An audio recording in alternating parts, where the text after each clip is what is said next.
Hi అండి. పకోడీ చేయడం అందరికి వస్తుంది, కానీ మనకి బయట కొన్నట్లు రావాలంటే కొన్ని టిప్స్ ఉంటాయండి. అవి ఫాలో అయ్యామంటే కరెక్ట్గా మనకి బయట కొంటే ఎలా ఉంటుందో పకోడీ, ఆనియన్ పకోడీ అలాగే ఇంట్లో చేసుకోవచ్చు. అదేంటంటే 1 కప్పు శనగపిండి వేసుకున్నామంటే 1/2 కప్పు బియ్యపిండి వేసుకోవాలి. దీంట్లో సన్నగా కట్ చేసుకున్న ఉల్లిపాయల్ని చక్కగా కడిగేసుకొని మనకి పొరలు వచ్చేటట్లు కలుపుకొని అప్పుడు వేసుకోవాలండి. తర్వాత ఉప్పు, కారం, కొంచెం జీలకర్ర, కొద్దిగా కరివేపాకు వేసుకొని చక్కగా కలిపేసుకోవాలి. ఒక 10 నిమిషాలు పక్కన పెట్టేసామనుకోండి, అది కొంచెం నానుతుంది. తర్వాత కొద్దిగా వేడి నూనె ఉంటుంది కదా, మసిలే నూనె, అది వేసుకొని ఒకసారి కలిపేసుకొని తర్వాత పకోడీ వేసి చూడండి. మీకు బయట కొంటే ఎలా వస్తుందో అలాగే వస్తుంది. మనం కావాలంటే కొంచెం సోడా ఉప్పు వేసుకోవచ్చు, లేదంటే అవసరం లేదండి. మనం మరిగే నూనె వేసాం కాబట్టి కరకరలాడుతూ వస్తాయి.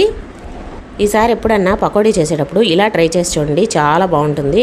నేనైతే రసము, సాంబారు ఏవి చేసినా సరే దాంట్లోకి అయితే ఇలా పకోడీ చేస్తాను.